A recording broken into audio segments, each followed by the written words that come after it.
Welcome back to BCC Podcast. Hey y'all, what's going on? We're back. Man, we've been hitting it weekly like, whoa. Whoa. Shout out, happy birthday, Maya. While we talking about like, whoa. Oh, I didn't even know that. And I just, Today was her birthday. I meant to post her on the podcast page, but then work. So, happy birthday, Maya. Shout out. What's your favorite Maya song? Mine was, how you gonna ask me then? What's your favorite? Mine was, well, damn. How about you ask me after? Go ahead. No, what was your favorite? Because mine is so horrific. Oh, shoot. I like a lot of Maya songs. I really like the old Maya with Cisco and her, Up Jumps My Body. Nigga, what? Ayo. And then the later Maya, I really like, Falling head over heels, I'm falling. When she was kind of, more mature. Yeah, I liked her then too. That's the era that I liked Maya. I liked forgot the name of the song, but it was If You Died I Wouldn't Cry Because You Never Loved Me Anyway. Yes, that's a good song. It said I think she said if you were on fire, I wouldn't spit on you or something like that. I can't remember the line, but it was real. I was like 12 and I felt that shit. Yes. Felt that shit, hit my soul. So yes, Maya did have those hits. She did. She really did. Oh, I miss the 90s, man. Me too. I just send me back now at this age then. So Music City Streets, man, I don't have anything for y'all this week, but next week is TSU homecoming.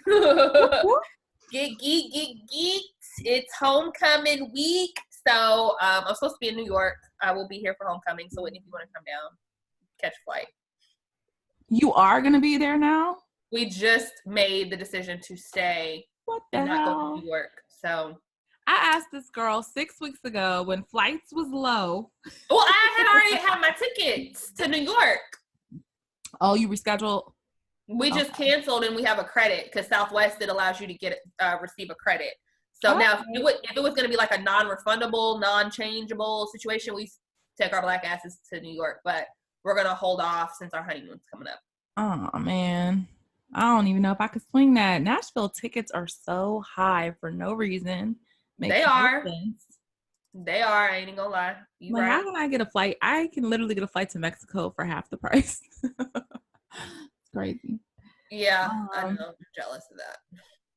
But that's what's up. Yeah, I'm excited. Shout out to our alma mater. Shout out Big Blue. What's going on with you down in the LA? Never rains.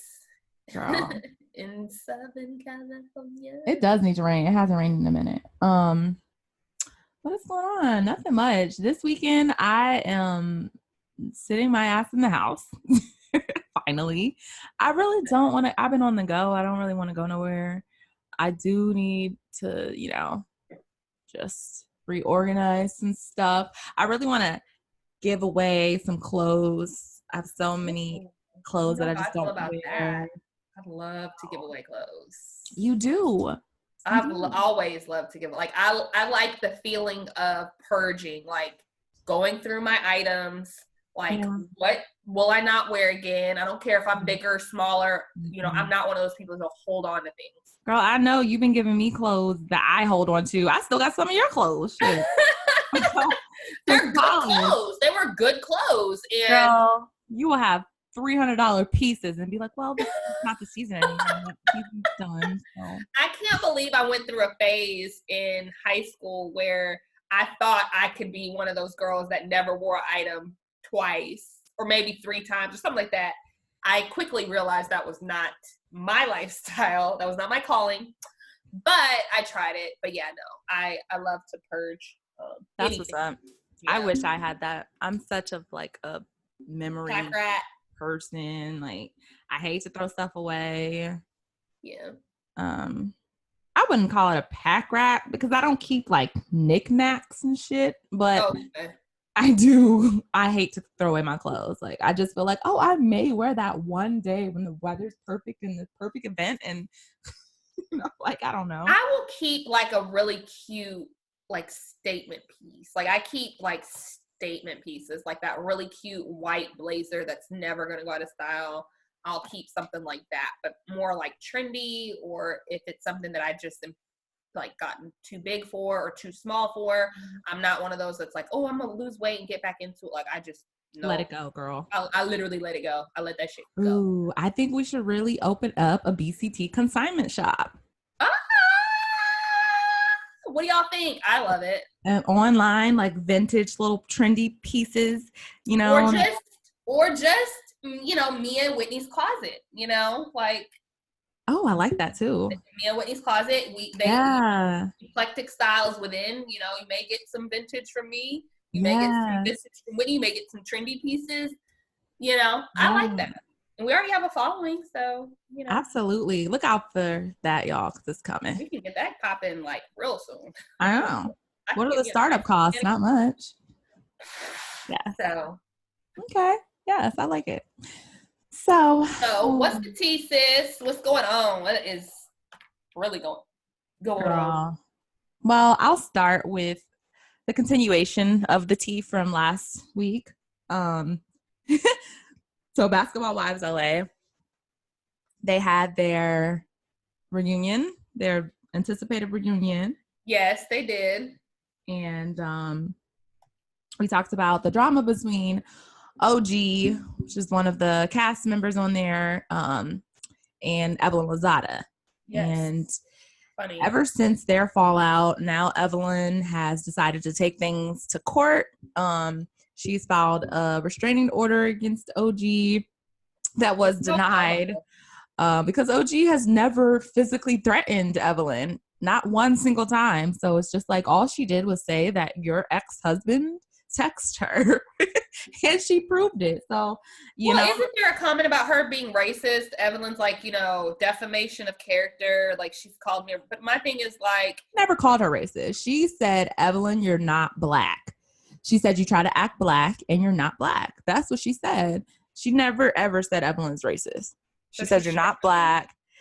And other people outside of, you know, Basketball Wives LA, they called Evelyn out for being a colorist and also called Shawnee out too. So the big deal about this reunion that just came on Sunday was they tried to segregate OG from the other cast members. They were like, oh, well, the ladies just don't feel safe with you on set. So production has decided to create an alternate set for you. And, you know, you can sit on the alternate set and they'll sit on the main set and we'll interview you from there. That's so funny. And OG was just like, absolutely not.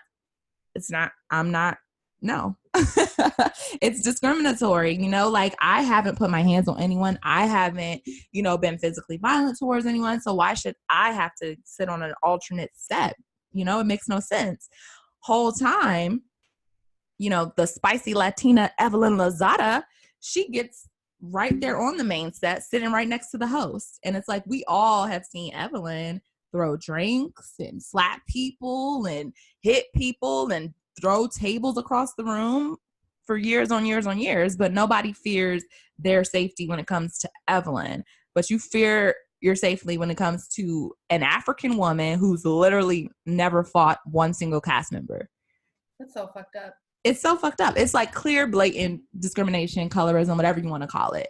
And they feel so threatened by her. I was gonna use the word threatened. Mm-hmm. They definitely are threatened. And people are dragging them. Well, the thing about it is she doesn't need to use her hands to stir up the controversy that obviously the show needs to continue to thrive. And you know, yeah, I do feel like we as Black women, there is a level of threat there, you know, because I do feel like we are the superior race, regardless of where we fall within opinionated people on how they view us. We are a race to be feared, period. You know, not feared in a way that's like, oh, I'm scared, like when they walk in a room. I'm saying like fear of us taking over. You know, I mean, imagine if we all tap into like who we really are and what we really can do and our power and, you know, all these sort of things. So it's kind of like they want to keep when I say they, people outside of our race, they want to kind of keep us feeling some sort of way about ourselves and reminding us of like, you know, what we are not. Mm-hmm. But it just goes to show that like it's still colorism, discrimination, all of that is still so prevalent. Yeah. As far as we've come, we are still so far behind. And I feel like we are kind of taking a lot of steps backward in a lot of ways.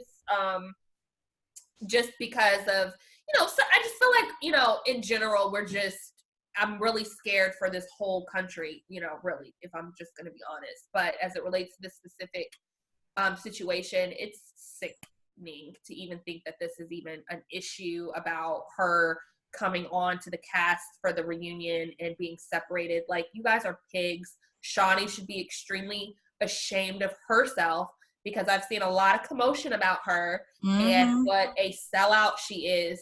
Hell, Evelyn and Shawnee have had beef, I think, with a person that Evelyn slept with, that Shawnee used to date, or I don't really know. Girl, Shaq, Tammy and Jennifer claimed, or somebody, no one owned up to where it actually came from, but the rumor was that Evelyn had slept with Shaq. And Evelyn's response, like, I just went back and watched those clips from that season because I stopped watching it so long ago. Yeah. But Evelyn's response to that, it was like, You did it. You bitch, own it. She and did I it. think Evelyn admitted it. I want to say, she didn't admit it. She still denies it. She denies it. Okay, because I was going to say, I thought she admitted it. But anyway, girl, if y'all can get past that, like, Evelyn, you know, I don't know. I just think that it's all bullshit. Yeah. It's all bullshit, and it's just fucked up. Definitely. And people love to want to claim black and Afro this and Afro that until it's time to be black. I say that all day, every day. And because you have a black child, or you grew up around black people, and or because you identify today as some sort of, you know, whatever, does not give you the right to discriminate or to use words that clearly are racial slurs, because you are not part of the African American community. You're just not. So yeah, check yourself. I say just humble yourself, check yourself, and own your shit. Period. OG, you do have a fan base out here. Put it that way. You have stirred up the pot, and we love it. Mm-hmm. And that also goes to show that you do not have to put your hands on anybody, but if your voice is a hit dog will holler. Period. A hit dog will holler. A hit dog will holler, honey. Yeah. And she didn't even act a fool. Like, she had Evelyn acting a fool, slapping her vagina and stuff over nothing. Girl. Don't tell me you haven't seen that clip. I hadn't seen it. Mm-mm. You lying. It's been all over the Shade Room all week. That's crazy. I hadn't seen it. Girl, she was like, Evelyn came up. She started slapping. They were in Costa Rica or something. She started slapping her vagina. She did this little thing. She was like, I have A1. I have A1 credit. I have good fucking pussy. And yo nigga will want to fuck it all day long. And she just like, and girl, now that has been turned into a million memes. I can't even scroll without seeing it. So I'm shocked you haven't seen it. Your nigga will want to fuck. Okay. Girl, let's just be clear on this. And yes, that's what she said. Women who throw around their pussy as if it is something to keep a man or put down the next person, as if the next bitch doesn't have bomb pussy, whatever. Shame on you. You know what I'm saying? Like, that shit is so high school. Like, girl, please don't be out here saying that shit at no 40, 50 years old. Like, you done had a whole husband cheating on you and your good pussy. You done had a whole fiance probably cheating on you and your good pussy. So let's not throw around how good your pussy is and now you're single. And again, nothing's wrong with being single. I'm not saying that either. But you clearly had men who were committed, and your good pussy wasn't enough to keep them or have you stay in that relationship. I know. It's like, you doing all that, girl. We don't believe you. Girl, good pussy. You could have the best pussy and a nigga still will cheat, like, or still will fuck another bitch with mediocre pussy. Like, bye. please, let's not take that good pussy shit in 2020. Girl, she looked ridiculous. And this is a woman that's approaching her 50s. Like, that's crazy. Hold on. I got kids. I got family. I got A+ credit. I got a mother. What you got? Evelyn's screaming. That no one wants. Who said that no one wants? OG's just calmly sitting down. Evelyn met her match. Evelyn met her match. You have not seen this. Hold on. This has been made into a million memes. Look at her. Hold on. Oh my God. Oh, Evelyn. Oh my God. Girl, why I thought that was Nene for a second in the blonde wig. I'm done. Love you, Nene. Love you, Lenithia. Excited for the new season. Yeah, this looks like it's going to be a good, juicy season. Girl, looks like it's going to be a good motherfucking season. I cannot wait to pick that apart and discuss that. Yeah, with little tea on that, people are saying that Kenya's man, that her ex-husband, that soon to be ex-husband, because they're filing for divorce, that he is in another relationship with another woman that he's been in for like a whole year. And they have just been, doing this shit for publicity. Kenya's basically, the reason he got with Kenya and stayed for so long is because she has been paying for everything, allegedly. She's been paying for just all his stuff. She helped him get out of debt and all of that. And now that he is out of debt, I guess he doesn't want nothing else from her.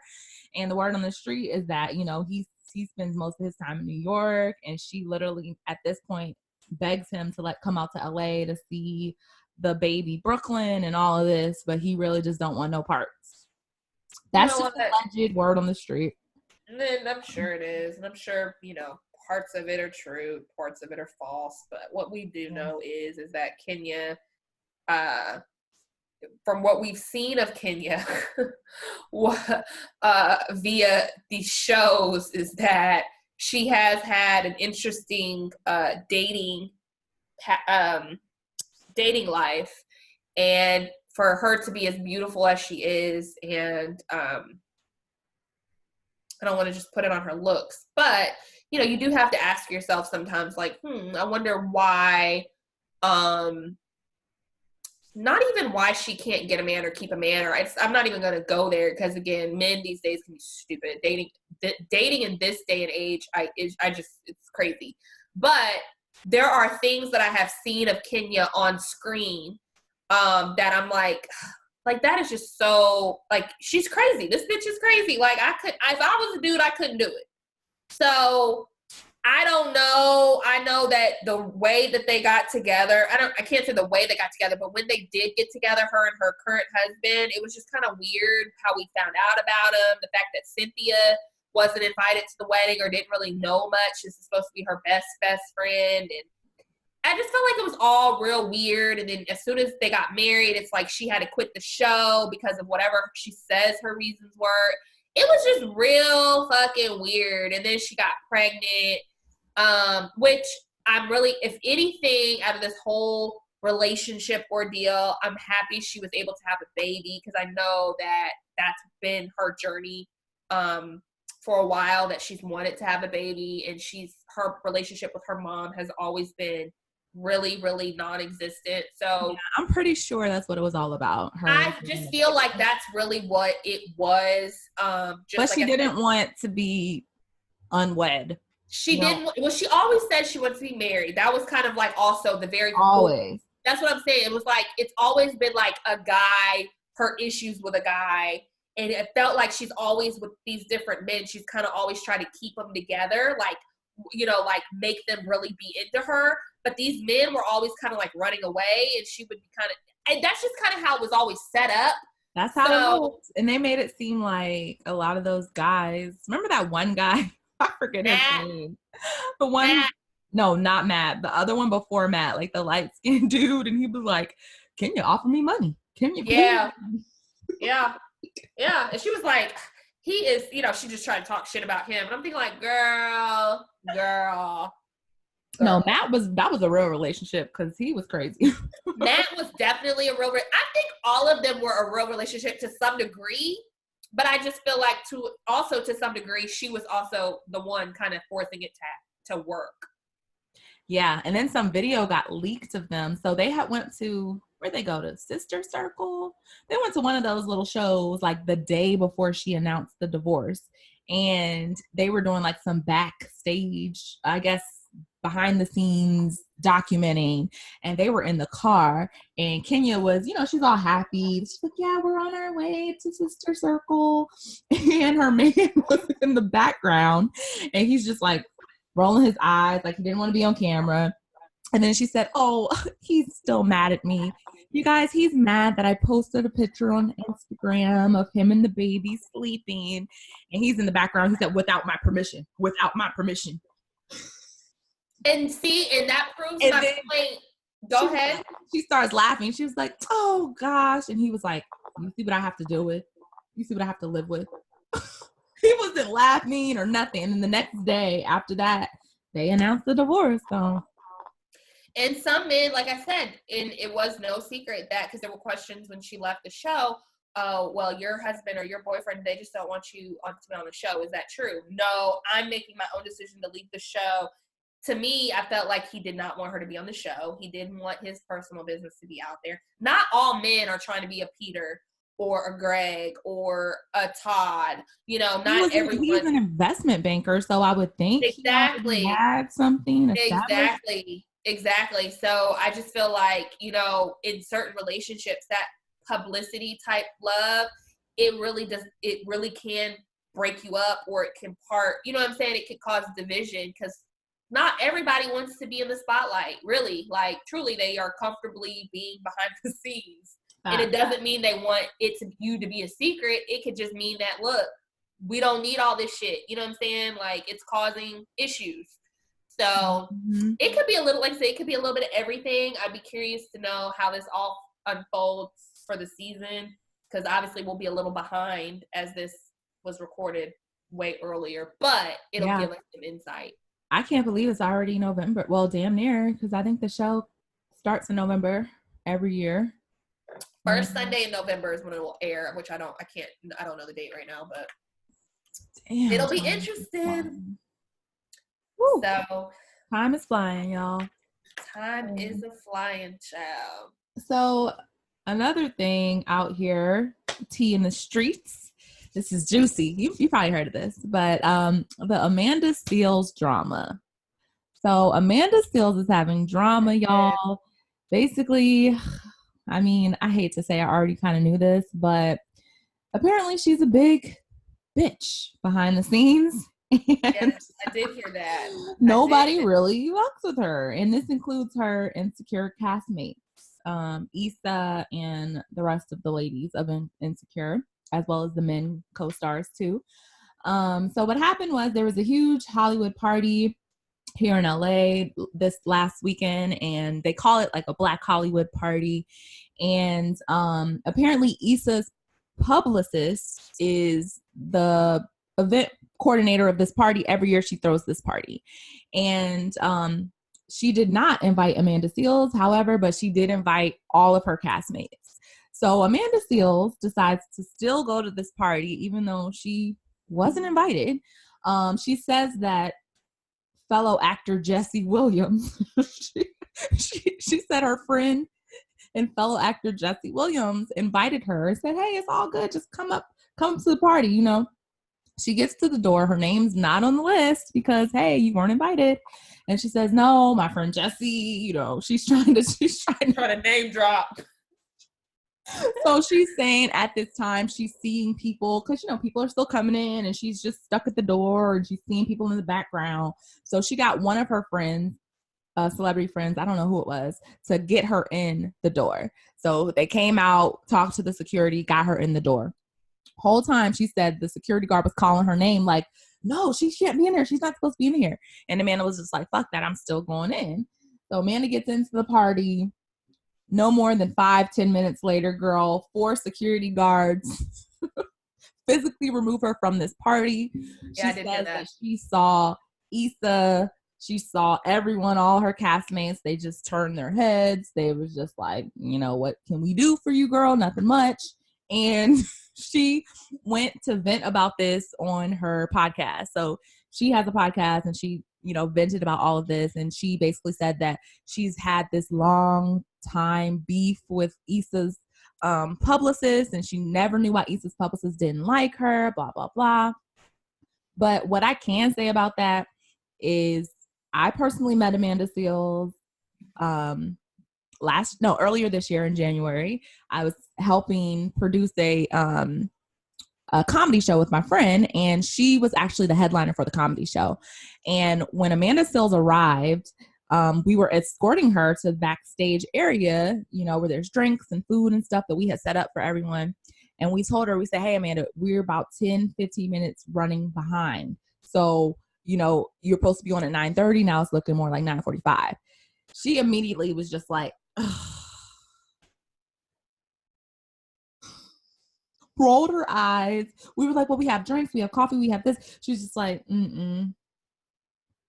proceeded to like sit in the corner, legs crossed, jacket on, coat on her phone. She was just so standoffish. Some of the other comedians were trying to talk to her. She was not really talking to them.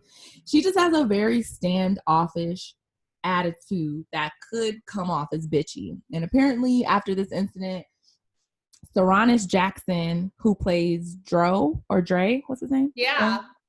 What's his name on the show? Dro.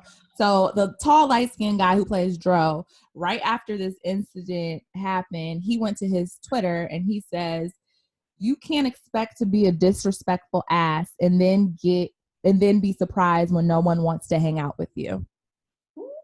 So confirmed. All right. And it just seems like what we thought was Black friendship is really not like that behind the scenes. They don't really like Amanda Seales. So. I think that at some point along the way, obviously, Issa thought Amanda, or thinks even still Amanda's dope enough to to be involved in one of her shows. So I would think that at some point, somewhere along the line, something shifted once they got to know who the real Amanda Seales was or is. And I'm a big believer in checking yourself, like, one, I'm not showing up to anywhere I'm not invited, period. I'm not at this age, maybe when I was 16, 18, maybe 19, because I'm on the verge of 20, and 20 was like, ooh, I'm stepping in a new, but so many people are coming at her. Well, so it's split. Half of the people think that she shouldn't have showed up, like you just said, but then half of the people are basically saying that's fucked up of Insecure's cast, especially Issa, to not get her into the party. But I don't think that Issa, us knowing Issa for who she is, even though none of us really know her personally as viewers, but from what we kind of see, and the fact that she extended a job to Amanda, not one season, but two, but three, however many seasons she's been on the show, I highly doubt she just didn't invite her just because it was Tuesday. And it's like, I'm going to leave the bitch off because I'm being a bitch. Like, clearly common sense kicks in my opinion, to say like, I wonder why she didn't invite her to this party. Like, we may not know all the details. We're just speculators. But I'm thinking that there's a logical reason why Amanda Seales was not invited to said party. And knowing that you still showed up, knowing you did not get invited, and now you want to cause all this ruckus about an event that you weren't supposed to be at anyway. So how I would have handled that situation, if I were Amanda, I wouldn't have shown up, but I still would have voiced my opinion about it. So that way it didn't look like I'm trying to bombard or crash or cause more issues. But yet I have an opinion, and maybe more viewers, instead of it being half, it's maybe all of it being like, damn, that's fucked up. She didn't get an invite. You know what I'm saying? But the way she went about it is like totally whack, in my opinion.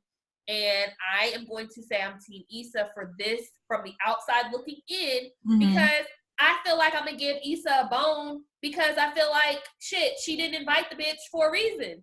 A reason we don't know, but she didn't invite it for a reason. And now we have Dro, who is totally neutral, to confirm whatever about Amanda. Like, it's... I'm like, was he even in last season? I'm trying to think. Because Yeah, Molly stopped fucking with her. Yeah, but he was. He showed up to that party. Oh, he was in a few showed up to episodes. the baby shower. And that's when Issa, But that's what I'm saying. Like, they don't even have that many scenes together. They don't. Amanda and Saranis. So it's just like, for him to even say that, it's like clearly word around set. Yeah. People don't really fuck with you on set. And people on set aren't even really saying anything, because you know why? They have some sort of class and they're trying to keep their fucking job. So just handle that shit with Issa. Cause your noise via social media, but stay away from the chaos if you're not invited to the party. Fuck. Yeah, that was crazy. That was crazy. And then she proceeded to say, like, on her podcast, she's like, yeah, I'm not even a party person. I was like, if you're not a party person, why are you begging to get in this party? Girl, because she was trying to be dramatic. That's why. She was trying to be dramatic, and she's now trying to center it around her and put the storyline about, well, I'm a cast member. No, bitch, you're a cast member, but you're still not invited. Like, you have a job to do, but you're not invited to this bitch because you know why you're not invited to this bitch. Like, yeah. And technically, I don't feel like it's Issa's responsibility to, like, we don't know what Issa did behind the scenes to maybe, like, tell her publicist, look, like, can y'all work it out or whatever. But it's like, if her publicist has a hard reason for not fucking with Amanda, it's like, is Issa supposed to stop fucking with her publicist for Amanda? Absolutely not. You know what I'm saying? Like, Issa gave her the bone. That's like us going into work, and if our CEO tells our manager, lock this bitch out, take her access, and we still motherfucking show up, is the CEO is responsible for us. The manager, for us peons. Like, I'm not calling Amanda a peon, but I'm just saying, like, she gave you a fucking bone. She gave you a job, meaning she was cool with you at one point until. It happens all the time. Grow up. So that's my thoughts on that. Yeah.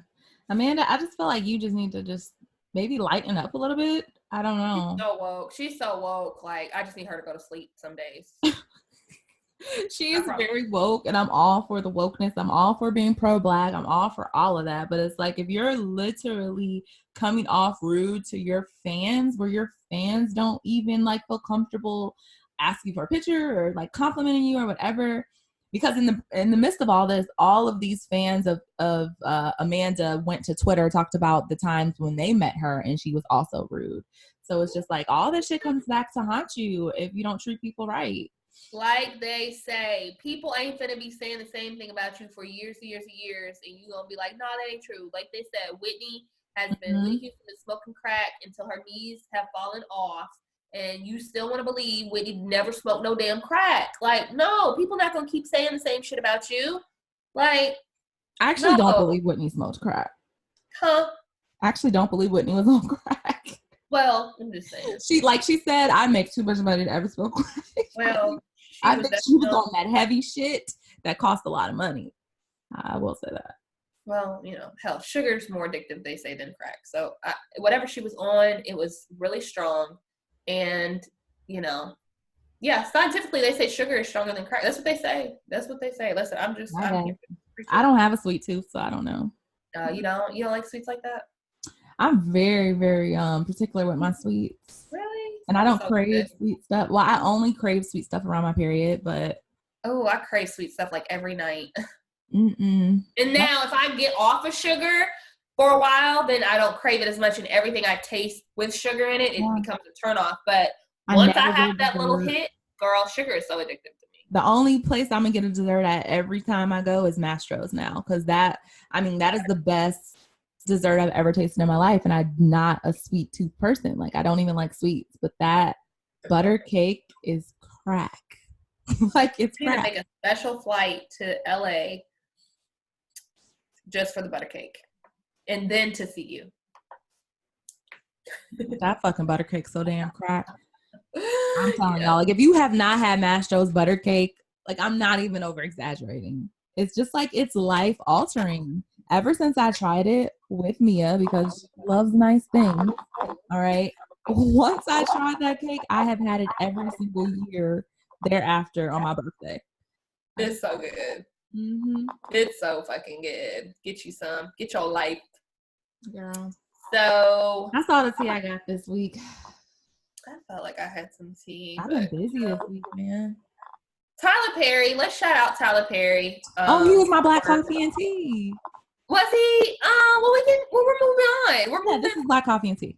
Yeah, Black Coffee and Tea. Black coffee, no sugar, no cream. Shout out to Tyler Perry for opening up his studio, his multi-million-dollar studio. He opened that up on Confederate land, right? They were owned, that particular body of land was owned by Confederate. And it was an army base. Army base. No. But yeah. But it was still like, it was something he was saying Confederate. Oh, I don't know. It's Georgia, girl. They all Confederates, so yeah. Yeah, well, he was saying something about the Confederate that had owned it, and then he bought it, like meaning like blacks were not allowed on this particular piece of land he purchased, and now you have someone who is owning all of that land and now able to produce millions of jobs or lots of jobs for all of these different people, whether it be of color, whites, whatever the case may be. Girl, I said I was going to take my ass to the Tyler Perry job board for real. I can be the assistant. I can be the flush toileter. I can be the gal. I want to be a producer. Oprah. At this point, I don't give a damn. Just hit me. Like, I will do it, Tyler. Call me, or I'll call you. How about that? You don't know me. I'm just saying, like, throw the sister a bone. Yeah, super dope. Shout out to Tyler. I think it's amazing. Shout out to Tyler. It made you feel real good. It's like you have a piece on the board now. Like you're one piece out of a million pieces, and you're like the only black piece on the fucking board when it comes. He definitely created his own fucking table for us to sit at. Yeah, he definitely shows you like don't wait for somebody to give you the opportunity. Create your own table. And I low key feel like he was listening to Black Coffee and Tea podcast way back when we had a Tyler Perry debate. And I was basically saying, Tyler Perry's amazing, but we kind of were debating how his content isn't the best. Like his content, it's like the same thing. And we're kind of tired of that same like Madea-esque type of content. I still am. Yeah, I still am. But I feel like he has taken that criticism and now he's already said he's working on a new political show called The Oval. So it's like he's branching out. He's trying to do things differently. And now that he owns these studios, he owns these major lots that he can create all these different types of content. It's amazing. And I'm hella just excited and proud for him that he's actually stepping out of the box and doing something that he may not be comfortable doing, because that's the only way you're going to actually be able to play with the big boys. Because like I said, these big major white motion company production companies, they produce all types of content. They produce black content. They produce everything you can think of. So, black people should do the same. We don't have to stay in this box of urban-esque type of storylines, Everything is honestly being streamed as well.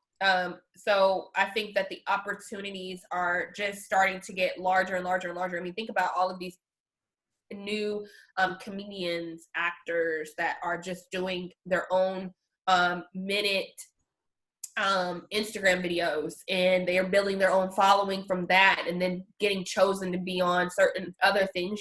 It's really like you literally at this point, if you're not utilizing and capitalizing with the equipment and the tools that are right in front of you, you don't need a whole lot. You really don't. You just have to show up and have good content. You really can do a lot and get noticed, And stop waiting, because girl, like how I convinced you, I said, we can do this podcast. I was like, I don't know what we got to do, but we can do it. Girl. Like, there has to be a way. We can stream it. We literally, and you know what? We literally took what we had and still what we have, and we're making it work, and we're still I guess we're reaching millions, thousands, hundreds of thousands of people. Yes. I like it. That was from the universe. I mean, I'm just saying, girl, grab that shit. Universe. Girl, you said that on purpose, okay? That means we're about to be reaching millions. Yes. I mean, we're already reaching hundreds of thousands. We've gotten like tons of views on Instagram. We've gotten Erica Badu. Shout out to Erica Badu. We've gotten Jill Scott. We've got, who else have we gotten noticed from on our page? Eva Marcel just liked something. Yeah, Eva Marcel. Shout out to her. Like, we've been, I mean, the love is real, y'all. So we thank y'all and just keep rocking with us. Only going to get better and better and better. Oh, yeah. Tell them about our After Dark content we're working up. So our After Dark content, if you are a subscriber on our YouTube channel, you will get access or gain access to our After Dark channel where we will be talking about all things X-rated. That by far is my favorite thing to talk about and discuss. I feel like I'm very woke as well, but I do love a good time with my girls. I love a good kiki, honey, especially when it comes down to the bedroom. And so, yeah, I'm excited to that we're offering that to our subscribers. But yeah, nothing will be off limits. We got to be a little bit more censored here, but stay tuned for that to come real soon. Very, very cool. So excited. Yes. Who are we teabagging this week? Any teabag nominees? I do have a listener letter. Oh, you do have a listener letter? I do, girl. I always get confused or ahead of myself when we do our listener letter, then teabag, or the teabag and listener. Always. Sorry for jumping the gun, y'all. Always. Okay. I got one too, but specifically saved this one because I was like, okay, Mia, this is right up her alley. So, I mean, this is just, from experience. I don't. So I would love to hear your opinion on this one. So this says, can I fire my bridesmaid in retaliation for her not asking me to be her bridesmaid? Side note, Mia fired me as her bridesmaid, y'all, but we're going to continue the story. Okay. Go ahead, bitch. Go ahead. Goddamn. I'm thinking you really finna say something. Shit. Go ahead. Look, that's the headline of the letter, okay? So the letter says, hey, girls, I got engaged in May and asked 7 girls to be my bridesmaid. Out of those 7, 3 of us are lifelong friends with varying degrees of current closeness. I'm very, very close with 2 out of the 3, but I decided it would be really hurtful not to include the 3rd. So I did. Well, she got engaged 3 months later and is including the other 2 girls, but not me in her bridal party. Now, I'm very hurt and regret extending the offer to her since she obviously didn't feel the same way. I also feel if she knew this was her plan, she should have declined participating at my bridal party. At this point, my wedding is 9 months away and hers is about 1.5 years. Is it wrong to ask her to step down from being one of my bridesmaids? God damn. So this is why let me throw this disclaimer out. Whitney, I had taken back my bridesmaid invitations because I did have a destination wedding and I only wanted people to focus on showing up for my ceremony. That was my main goal. I didn't want people, after thinking about it and thinking things through, I wanted people to just show up and be able to participate without having to purchase a dress, shoes, all that kind of stuff. That was me forward thinking, but I love you. You know what that is. So I didn't just say, no, bitch, you not in the wedding. These other bitches are. I actually had a really hard time. Actually, it was really easy. So it wasn't hard for me to choose who my bridesmaids were. It was real easy. But what I will say is that I've always, and I've never really thought of myself as someone like dreaming to be married per se. But I always have had conversations with friends like, I'm never going to have bridesmaids. If I had bridesmaids, it's either going to be like 1 to 2 people, or it's just going to be my sister, or I'm going to have no bridesmaids. So, and for these reasons specifically. So my advice to this chick is I would first, I can see someone feeling some type of way if you're not in their wedding as a bridesmaid, but they're going to be in yours as a bridesmaid. That's just off the basic like level of feelings and feeling some sort of way. Like, what the fuck?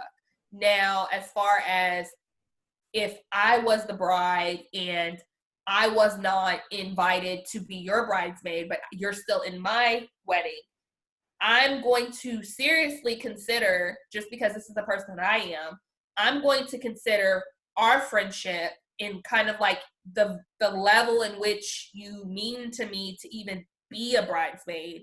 And if that level is still some sort of significance, I can separate it for this day. I understand if some people can't and they're like tit for tat, but I'm not like that. I honestly feel like I don't want any of my friends to ask me to be in their wedding. There's no shade behind that. I just want to come, be of an attendance. I will come and participate in all the activities. I will even contribute. But to be a bride, that's just not something that I have to do to feel like, but that's me. I'm different. So, but yeah, I would just say for you personally, really look at the type of friendship you have with this chick. If it's some sneak shit and it's like, well, I really only invited you to be a bridesmaid because you invited me and now you take away the bride. If it's some petty shit, then she didn't need to be a bridesmaid anyway. So just look at that and then make your decision going forward. That's just kind of how I view it. What are your thoughts? I can see this on both sides. Yeah, I can see it on both Definitely. Sides. Because I have been a bridesmaid in some of my friends' weddings, and personally, they wouldn't be my bridesmaid. Like if I was to get married, like I see what you're saying. I have been a bridesmaid and participated in a friend's wedding, but if I was to get married tomorrow, they wouldn't be my bride. Would not be. Got it. Okay. Exactly, and that's no shade, but it is what it is. Yeah. Now, it's a sensitive situation because I think you're right about she shouldn't have never invited this girl to be a bridesmaid in the first place. She was trying to be nice. Right. And she said, what did she say? She said that she's closer with the other two girls, so she didn't want her to feel left out. So she just did it like a pity, like, oh, just be my bride. Always come and bite you in the ass. Exactly. No good deed goes fucking unpunished. So it's like, if you were going to do it, you should have did it genuinely or not at all. And I don't see what the big deal is about, having certain people who are official bridesmaid, but still inviting other people to the festivities. Like, to me, that's weird that only the bridesmaids can go to the bridal party or something. Like, I just feel like, who cares you're not a bridesmaid? You could still have just invited her to the party, and the other girl could have done the same. The fact that she did not even invite you to the bridal festivities, oh no, kick her ass out the bride. No, she's gone. I'm sorry. Yep. She wouldn't still be my bridesmaid. Because it's like, damn, I tried to make you feel included and you can't even invite me to the party. And that's what I'm saying. Like, you have to really, and that's why I say that's why I feel as when I see all of these weddings where they have 20 bridesmaids, it's like, I mean, I don't even like 20 people in my own life. Like, I don't like that many people. Mm-mm. So to have these bitches up here standing next to me, and I don't know, it's just like, you have to ask yourself, one, and I don't know, when you ask someone to stand beside you in your wedding, it needs to come from a genuine place. It doesn't need to be a handout. It doesn't need to be out of sympathy. Mm-mm. It doesn't need to be out of anything. That is going to be the one and most important day of your life where you say, you know what? These bitches have been with me through thick and thin and thick, and it is what it is. Feel some type of way. You will get an invite to the wedding, maybe, barely, or not, and live by that decision. But too often I see so many people being like, well, she's my cousin, or that's my auntie so-and-so, or that's his sister, or that's, I feel bad she had me in her wedding. I'm telling you, it always comes back and bites you in the ass, because guess what? It's hard to get 3-4 women on a girls trip to agree on certain things and to have money at the same time, much less having 15, 7, 8, 9, 10 try to come out of pocket with money for a dress and agree on hairstyles. And you just want to ask yourself these type of questions as you're planning your wedding. Okay, who is the most important and who needs to stand by my side without sympathy, period. Yeah. And really just stick by that decision. Agreed. Because you will waver and you'll be like, no, sorry, no. So I know I had to. When I did have bridesmaids and I stuck by my 3, I had to deal with some shit from some others. But my decision was my decision, and it is what it was. What it was. Did I feel some type of friendship about over that? Didn't you? Huh? You fell out with a friend about. I fell out with a friend, a cousin. I fell out with 2. Well, a used to be friend, a friend, yeah, and a cousin. Yeah. So. Yeah, it is what it is. I mean, I can't just have, again, when I look at having somebody up there in my wedding, I'm looking at loyalty. I'm looking at not just because you've been in my life for 25 years, bitch, out of 24, you have been a nightmare. So I'm just looking at everyone who has been consistent, loyal. Like, it doesn't matter how many years or whatever. And I'm even cool with, all my friends, we've all had arguments. We've all been bickering and had disagreements. So I don't even look at that. But I'm just saying, like, that's a pretty important decision. And I think too often I see a lot of brides just wanting any and everybody in their wedding. And then afterwards, they're like, oh, I wish I didn't have as many bridesmaids. This was a mistake. Like, I hear it all the time. And that actually was the one piece of advice that brides had given me was, don't have a lot of bridesmaids. They all have said that. They were like, had I known what I know now, I would have just stuck with my 4, my 5, and been done. Like, seriously. It seems like a headache. I don't know why anyone would want all those damn bridesmaids. Girl, for the pictures. I think it's really, honestly, when I think about it, it's just for the pictures. Gotta be. But. So I have a letter I want to read. Starts out, my dear friend has been married for over 20 years. I'm sorry, I skipped the gun. The title is My Friend a Hater? My dear friend has been married for over 20 years. I have been married and I'm divorced. She was a great supporter throughout my whole mess. When I started dating again, she made sure she knew who I was going out with and where I was going, just so I was safe on my dates. She was a really good friend. Now that I've been in an exclusive relationship for the past 5 years, she has started telling me that I can do better. Her main issues are that he has not mentioned marrying me. We don't live together. We don't go out on dates, and we are very private. Oh, and there is a 20-year age difference. I'm 40. He's 60. I'm fine with not needing to be married, and he fulfills my needs 100%. When I tell her I'm good and happy, she hits me with negative comments like he needs to claim me, he needs to get me a better car, he needs to buy me a house, and the fact that his children don't like me. Her negativity is getting on my nerves, but in the back of my mind, I wonder if she's right. I know our relationship is good, but we have absolutely no drama. What could possibly be better than this? Is my friend trying to encourage me, or is she hating? Oh, this is so crazy, girl. I'm just so, girl? I literally just had this conversation like last night about, I was just talking to my friend and I was telling her how me, especially because I'm single, I do not give nobody my opinions on their relationships unless they ask me. I said, I don't give no opinion on nobody's fucking relationships unless they are sought out.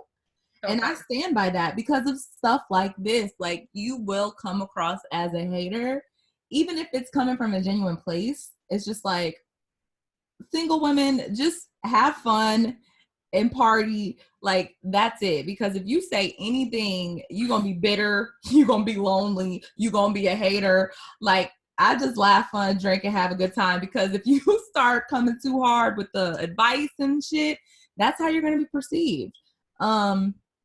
Personally, I wouldn't have never told her nothing about her relationship. I feel like, people have to come to their own realizations about what they're going through. It's okay to have a concern for your friend, but if she's not being harmed physically and she's sitting in a relationship where she doesn't go out, she doesn't get nothing paid for, and she's fine with that, then that's on her. That's her life. So I feel like, I don't think your friend is necessarily being a hater. It sounds like a lot of these concerns are genuine, but at the same time, is that her business?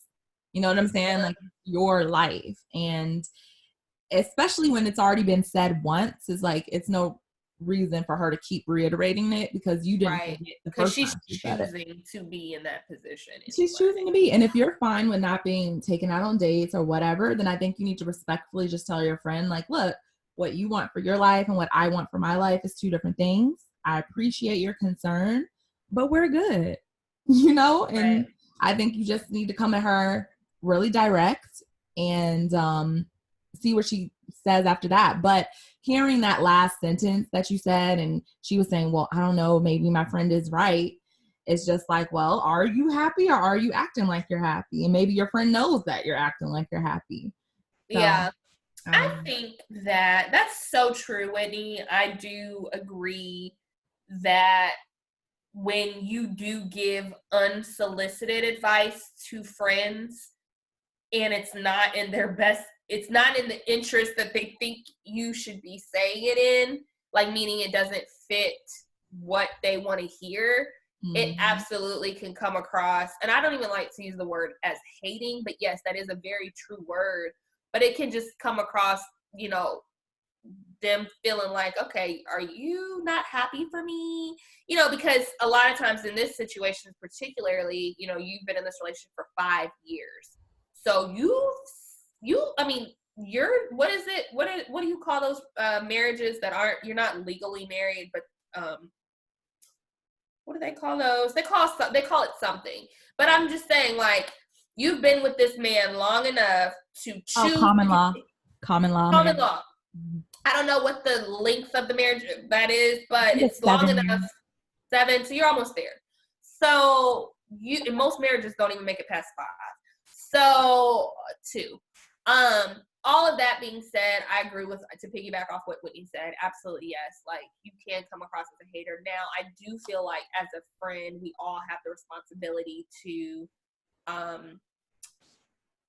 insert some things when we see our friends, like, maybe, they're not going out as much as they used to, meaning because they're like, they start to just change who they are as a person. You start to see, like, God, my friend is like super miserable, or she's very down, she's so depressed. Like, bitch, what the fuck is wrong? Like, well, bitch, this could be it. Like, could it be that, so certain things I can see where someone would kind of insert themselves, like, okay, girl, are you okay? You good? Okay.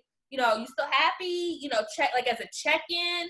But when you start being like, well, what you need to do is, you ain't been going out on no date. You ain't been doing this. You ain't been doing that. Like, then that's like, okay, bitch, like, go get yourself a man first. And then come to me and even if it's a shit show of your friend in that relationship, just kind of just be mute, be of support, let your friend know that you are always going to be there to listen. Because I've been in situations where with my friends, I am one of those friends that I'm not necessarily going to tell you what you should or you shouldn't do, meaning because I feel like you kind of know that. Like, a lot of times when we put ourselves in positions, it's not because we don't know that we should or shouldn't be doing it or whatever the case is. It's we're choosing to. And a lot of times we don't want our friends to be like, well, girl, which you don't need to be. No, a lot of times I just want you to hear me out. I just want you to listen to me and just, you know what I'm saying? And so sometimes just be a listening ear. And that could be, make all the difference in the world. So yeah, so it could be a little both. Your friend may be hating, but I'd highly doubt it if he's not taking you out on dates and doing all those things. I'm just saying, I don't know, but I don't think she's hating.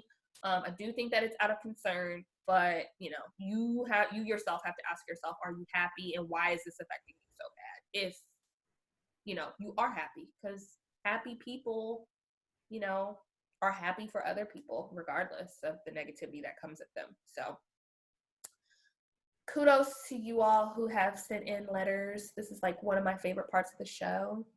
That she forgets about every time. Skip over it. I constantly skip over it. But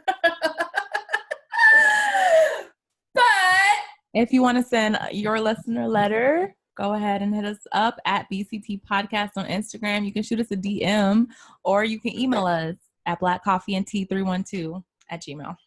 Yep, and we may do a whole podcast on just letters since we get such an overwhelmingly amount of. Not this damn overwhelmingly. I just like thank you.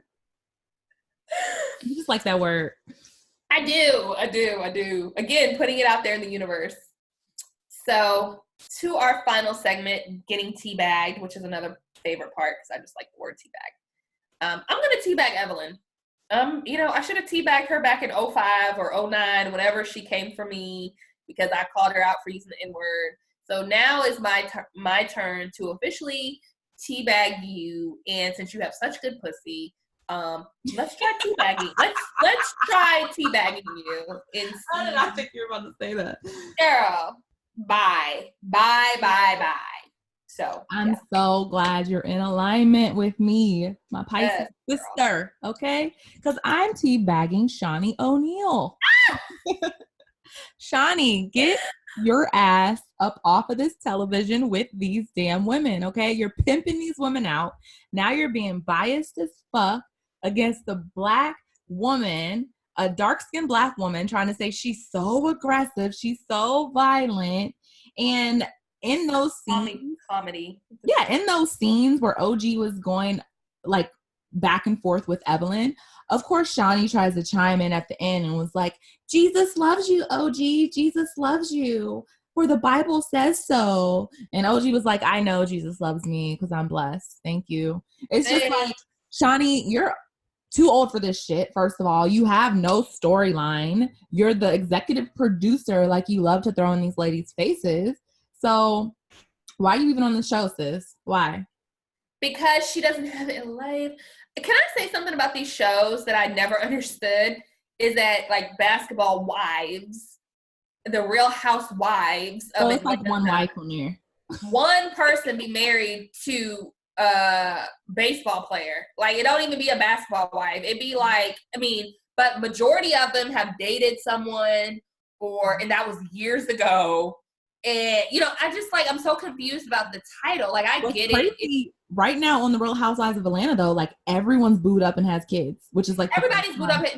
But in previous seasons, we have seen where that has not been the case. Oh, never. So this is like the first time. I'm glad they're catching up to that. And again, it's nice to be able to see certain people who were once married or single get transitioned into the relationship or marriage stage. So that's there too, I guess. But specifically as it relates to Basketball Wives and you're dating football players or baseball players, I think it would just be too boring. Like, they need to have, these producers have to like develop these storylines and these plots. And it's like, okay, yeah, we have all these old wives, but we got to have like a single girl to mix it up. I'm okay with that, but I'm okay with that. But like Evelyn, for instance, she had just dated a basketball player, and that was like 15 years ago when she was first introduced to Basketball Wives.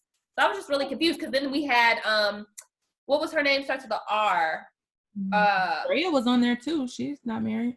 What was her name? Because she dated not Dwayne Wade, but Dwight Howard. And since this season, she has been, he has, given her a gag order, and they have a kid together. She was supposed to just be a little hookup, a little cheerleader that hooked up. Mama, Royce. Yeah, that's Royce. So I'm saying it's like, it's not just one. It's like, it'd be a lot of them that just were has-beens and never-beens again. So it's just interesting. Again, I'm not trying to be too diplomatic, and it has to be super Bible by the book, but it is interesting to be like, okay, damn, so we get at least 2 basketball wives that are currently house basketball wives. Just the storyline, because most of these basketball wives in real life, they don't do nothing but sit at home with their kids like all day while their man is out. So they probably just gotta go with the most interesting people, Yeah, I get it. Regardless, I'm not for the colorist shit. I think that whole set, that whole production should be ashamed of themselves. I hope OG sues the hell out of y'all for discrimination, because y'all really forced her to walk off that set, or said she had to be isolated on some other set. Right. When she didn't do anything to deserve that. Like, the most violent person is sitting right next to Shawnee on the couch, and no one sees a problem with that. But yet OG is oh so threatening. So, yeah. I hope they all get what's coming to them. All right. Teabagged.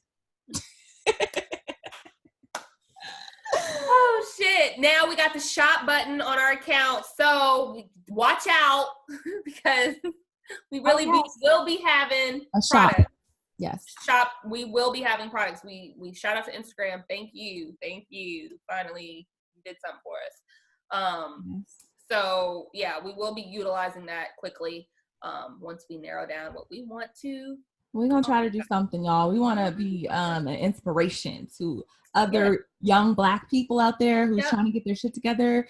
Get something you can own. Just create something, even if it's on the side. You know, once every 7 days you work towards something that you can just own, because you can't trust these companies, all right? These jobs just aren't as stable as they were 50 years ago. Nope. These not the same jobs, okay? So not the same jobs. These ain't the same jobs. These ain't even the same jobs aunties and uncles was working 10 years ago. So yeah, no. Trying to quit mine now. All right. It's been another amazing episode. Until next time. See ya. Bye. If you enjoyed this episode, make sure you subscribe to the Black Coffee and Tea podcast, available now on iTunes, Spotify, SoundCloud, and YouTube. And if you want to be a part of the BCT fam, make sure you follow us on Instagram at BCT Podcast. Until next time.